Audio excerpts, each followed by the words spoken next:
Our society loves bad boys. It's okay, you can admit it. From Edward Cullen to Jess Mariano, from Damon Salvatore to, if you're like me, Mickey Malkovich. And those are just the fictional ones. There's the Hollywood favorites, Colin Farrell, Johnny Depp, Thomas Chalamet. The list could go on and on. Why?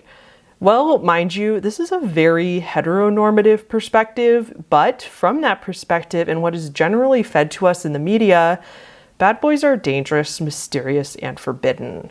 Our biology will urge us to go for the confident, strong man that could protect us from potential danger and pass on desirable genes. Today, we're talking about how this bad boy thing has really gone too far in some ways in our society. And it has now crossed over into the true crime community. That's right, many of us have heard of this phenomenon, but don't realize just how prevalent it is still to this day. I'm talking about people, most often women, falling in love with serial killers and spreading it around like the Rona all over the internet. Hey humans, it's Hannah. Welcome back to my channel, or if you're new here, I do videos on creepy and disturbing things.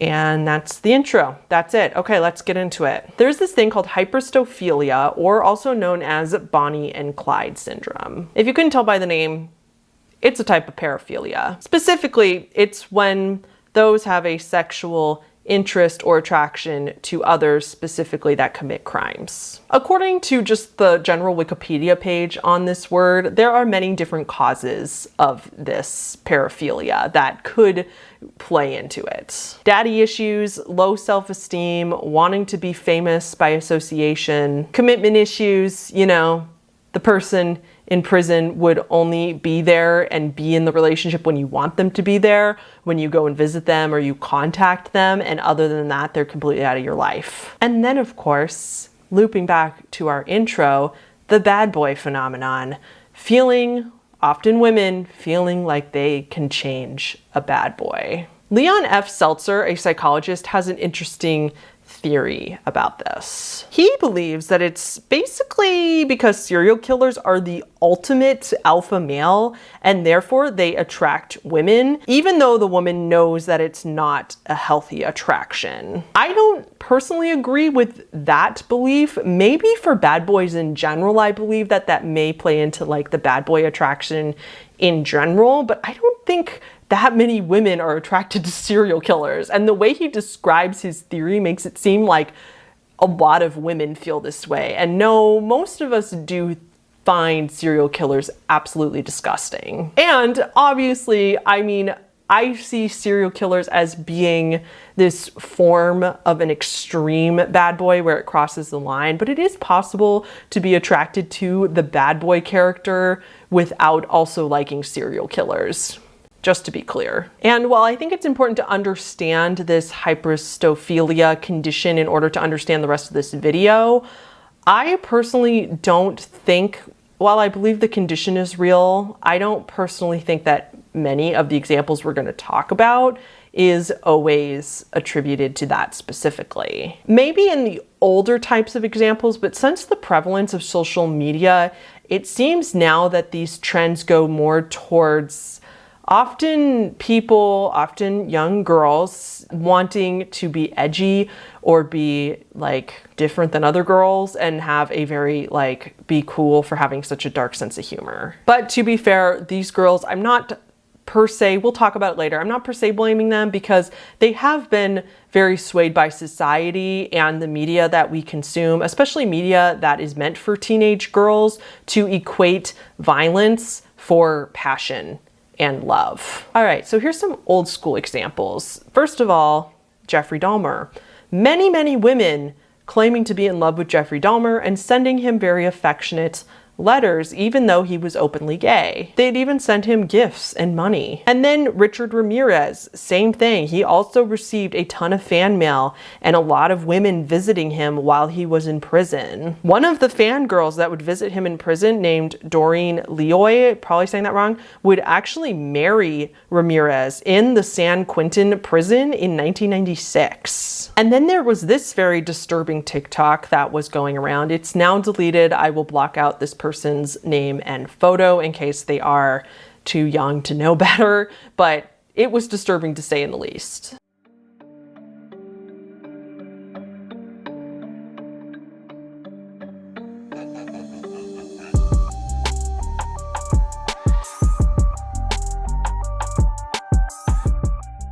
Okay, so those are just scratching the surface. Those are just the very short examples. So we'll talk about this whole world of, I call them Ted Bundy simps, but it's a dark rabbit hole. So it's no secret that this is actually one of the most notorious examples of this subject. Back when he was alive, he had a lot of women not only attend his trials, but just totally romanticize him. What's interesting about this in particular, though, is what we know now.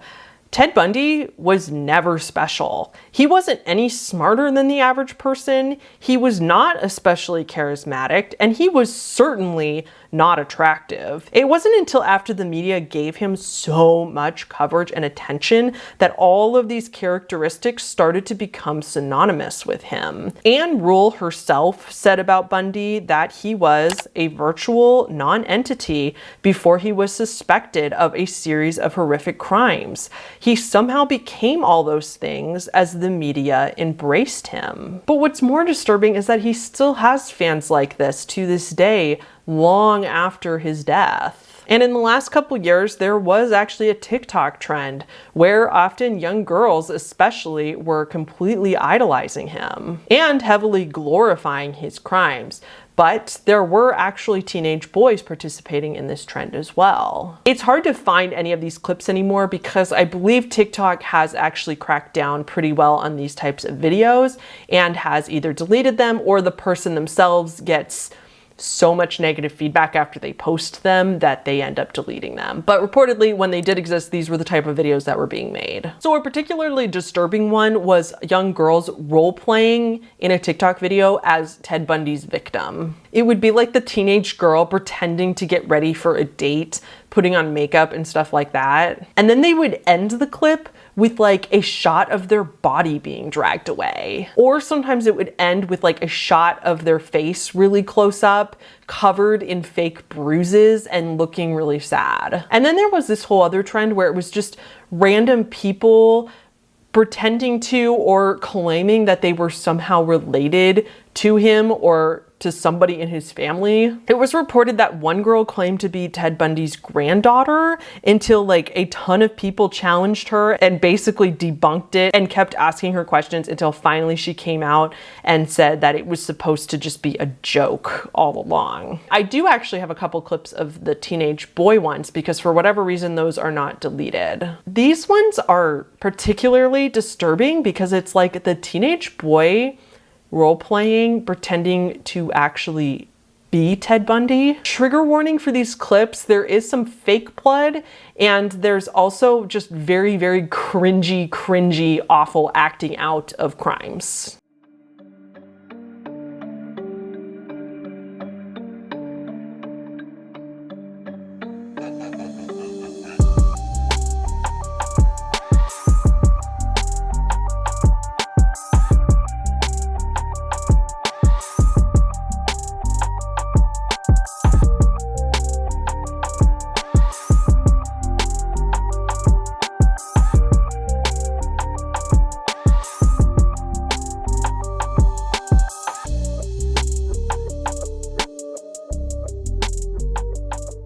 So other than those videos just being total cringe fest, it's just so not something that you should be like, oh look, I'm so sexy that I'm a serial killer. Like what? So here's the biggest and most obvious problem with these trends. First of all, as most of us believe and agree with, it's just so disrespectful to the victims. Like what a slap in the face to make light and also like sexualize and romanticize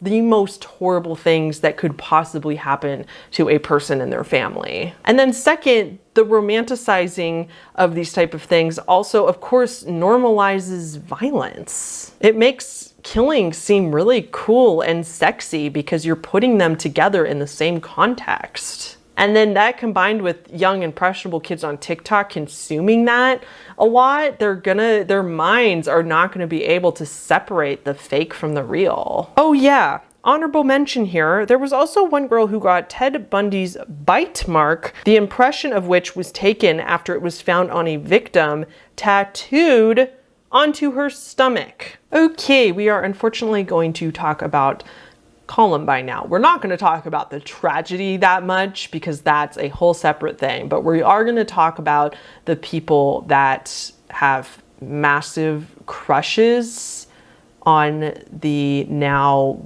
gone Columbine shooters. So of the many school shootings that have happened in America, Columbine, of course, actually was not the first, but it is the most well known for many of us, as it is often referred to as the blueprint in which future shooters would try to copy. And sadly, they have. Many shooters since have talked about being inspired by Columbine or even wearing the same trench coats and boots that the shooters wore on that day. Though that's definitely the most extreme examples of actually potentially violent people. Out of this also spawned an entire subculture of people who often refer to themselves as Columbiners. Tumblr was a huge catalyst for this. People started blogging and chatting about them on that site. They felt free and open to discuss in very, very graphic detail their love and admiration and their like weird infatuation for the boys. They would post pictures of them and then fantasize about going on dates with them, post pictures just about how cute they were, some idolization of their acts, and then others just straight up worshiping them. There's several different fan fictions out there, which I don't recommend reading. It's an endless rabbit hole that's very dark. Over the years, some of the members in these groups actually have been interviewed anonymously, of course, but these members that have been interviewed do say that the vast majority of people on these types of blogs talking about these boys that none of them are violent people and that they would never actually hurt anyone. It's just that they relate to the boys. Studying and pouring through the boys' diaries and videos, they feel like not only are they the violent epitome of a bad boy, but they truly understand what it feels like to be different, isolated, and resentful. I do agree with this. I do believe that most people involved in these types of websites that are freely discussing this with other like-minded people are not going to go on and do these types of things themselves, and they probably don't even condone what the boys did. I will even admit that while of course I think they're monsters, but thinking back to when I was that age and I was really, really young, I was really not good at understanding what the difference was between a bad boy and a bad person. For example, a while ago I did that video on Vampire Clan, and I saw that movie when I was a teenager, and it was portrayed just horribly. I admitted even in that video that, to this day, I think Drew Fuller's really hot, but you think it was a mistake that they picked a really, really attractive bad boy persona as the main character of that movie? It was absolutely not a mistake. They picked this hot guy, though, as the lead, made him a bad boy, and just completely glorified the crimes that a real man committed. But when I was a teenager and I saw this movie, I literally didn't care that this was a true story and real people lost their lives. And I totally thought that I was edgy for liking this Rod Ferrell character in the movie. I remember one year I even tried dressing up as Heather Wendorf for Halloween. And yeah, looking back on 16, 17-year-old me, yeah, that was really, really fucked up. He was not a bad boy. He was just an asshole. My point is, the way the media feeds this type of stuff to us can and will be consumed by a young demographic, often because it's targeted toward a young demographic. And because of this, in the personal example I just gave, it does not surprise me whatsoever that teenage girls then believe that they truly fell in love with Dylan, and Eric. I really liked this quote from a Vice article referring to how possible this obsession with killers is, and that it comes partly from our fascination with true crime, driven by voyeurism, morbid curiosity, and perhaps a psychological urge to confront the most extreme, scariest parts of human behavior. Basically, while it's still messed up, the teenagers in this case don't know that it's messed up, and it's not entirely their fault for feeling like this. However, because these last couple examples are teenagers, I do have faith that they will probably look back at themselves and cringe in a few years, just like I did, and they won't be this way. They don't actually have the paraphilia. They just had confusing teenage normal emotions. Another great example of this is the show You. I've read the first book and I have seen the entire show a couple times through, and I have to say I enjoyed both, and I do enjoy watching the show. I think it's a really good suspenseful show. However, I think the book is better in the sense that it really did portray Joe as the horrible person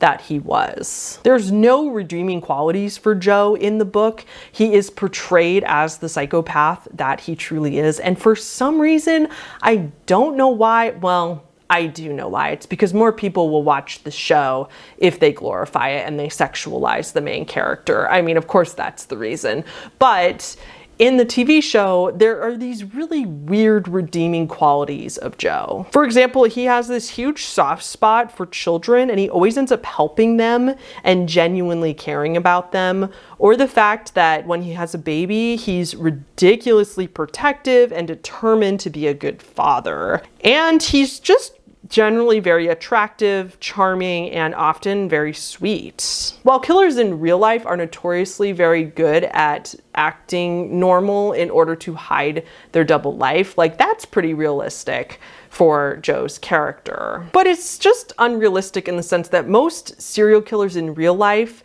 that were killing the way Joe kills would also be rapists. And Joe never even shows a hint of this because obviously, I mean, that would be problematic, but they know that nobody would watch the show if he was like that because nobody could relate to or like the main character. I won't harp on this too much, but if you do want a deeper dive of the problems with this show, Amanda the Jedi made a really great video on it, and I highly recommend going to watch that as well. Let's talk about a few other very disrespectful, very strange, creepy true crime trends here. These are not totally related to the whole like extreme bad boy thing, but they're definitely in this whole camp of things. First of all, there was quite a while on TikTok that Madeleine McCann was trending, but in particular, there was one girl, and I'm sure there were several others, that made TikToks claiming that, I mean, it was really a joke, but they were claiming that they could be Madeleine McCann and didn't know it. Of course, a lot of people got very angry at this girl for making this video, which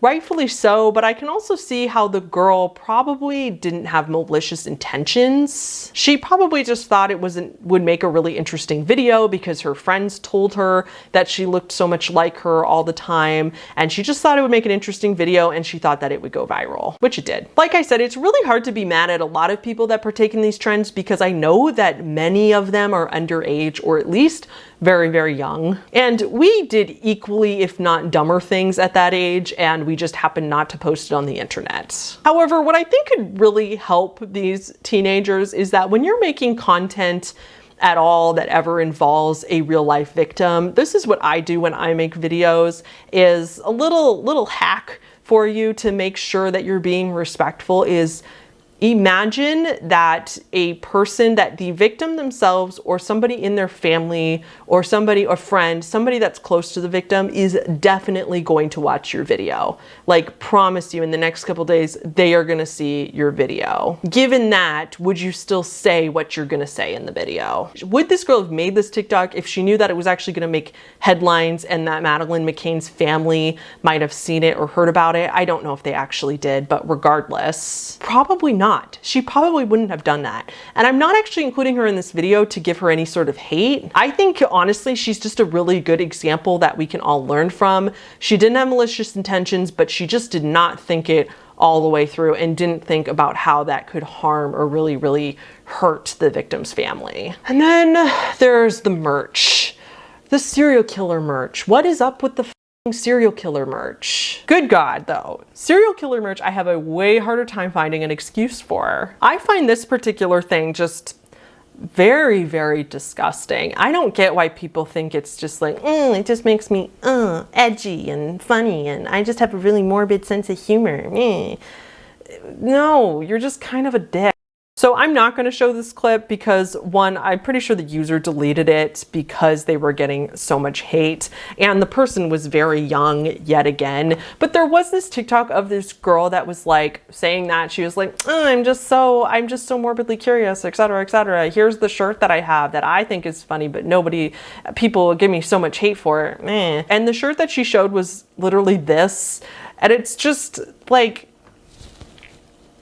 I don't know, get better jokes. That's not funny. And then going down this particular rabbit hole of all the different kind of merch, I will hopefully show some examples in this video. But the other one that I found that was really disturbing, I found a TikTok account that is dedicated to somebody coloring in a serial killer coloring book and using other people's sounds and other people's TikToks about the particular perpetrator in overlaying her coloring book, so it's not even her info, which is very odd to me. And in the grand scheme of things, this one definitely isn't quite as bad as the others because at least you're not displaying it on your chest to the world. But again, it's just so weird that people make light of and make something so silly like a coloring book, again, over people giving these people attention and a platform when they cause the most horrific trauma and the most horrific things that anybody could ever go through. And on the one hand, I don't want to be overly sensitive about this either, because I do think there's, I mean, like I said, at least it doesn't say something funny about like the way you eat me or like getting a ride from Ted Bundy or something. Like at least it's not like that. So I don't want to be overly sensitive, but on the other hand, it's just like, I don't know, like find funnier jokes. With that, I do think that we sometimes cross the line in being way overly sensitive about these types of things in some contexts. Like, for example, people that get mad, there are some people out there that get mad at Bailey Sarian that don't think she should be doing her makeup while talking about true crime because it's, again, like putting on makeup while she's talking about it makes light of it. And I'm sorry, I'm just not offended by her doing her makeup. Like anybody who consumes true crime is doing it because it's interesting and entertaining. And Bailey Sarian's extremely respectful to the victims, and she doesn't make jokes about the victims themselves, only about the perpetrators. So I don't see the issue with that. And I think that's where we are crossing a line and just being way oversensitive about it. Like, who can be the wokest? Or I've heard like My Favorite Murder, you know, that podcast is very popular, but they get a lot of criticism. A lot of people get very offended by just the title of their podcast, which, to be fair to them, like they didn't think it was gonna blow up. They honestly didn't. It was just a name they came up with offhand and it stuck, so they had to keep using it. But if you've actually listened to the podcast, they are incredibly respectful to the victims and huge advocates for victim justice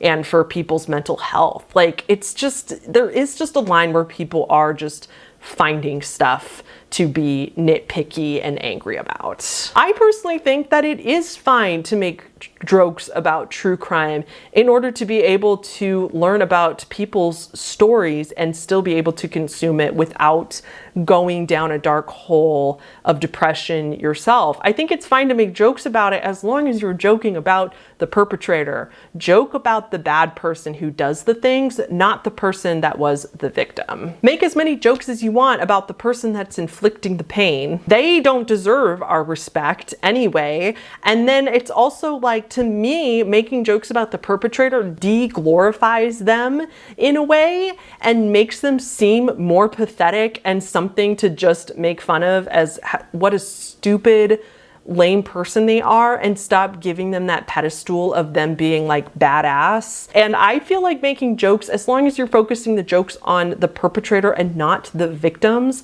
I think that helps because that makes us see them in the mindset of them just being very, very pathetic nothing special about them people. People often ask about the ethics of true crime, and they even ask me about that a lot and how I feel about reporting on it. And that's pretty much, that's an in-depth version of how I feel. I feel like that there's always somebody who ruins it for the rest of the class. And there's always going to be people out there that take it too far, that are very disrespectful to victims or make light of the trauma that people really go through. And I do believe that it's often heavily glorified in media, especially like Netflix. When they make true crime documentaries, they focus heavily on the perpetrator and everything about them, and very little on the victim and what kind of person and life that they lived. And that gives people permission to romanticize the violence and romanticize these types of people. And not to mention, it makes the vast majority of the true crime community look like buttheads, and it makes us look like jerks, because not all of us are like that, but there are a few people that will just ruin it for everybody. Okay, this video kind of turned into a rant. I'm sorry about that, but I had a lot of feelings about this topic. Some of this video was kind of stream of consciousness that just came to me, but I'd be very curious to know about your guys' thoughts down below. Let me know and give me other perspectives, because I'm all for that as well. Thank you so much to my patrons, especially top tiers: Colin Holmes, Deck of Cards, Creep Me Out, Ryan Fenton II, Michelle Valdovinos, Tom L, JJ, Dirty Kitty, Dawn, Quasi Eli, and Little Kittle Cat. But thank you to everyone on the screen, and I will see you all next week with a new video.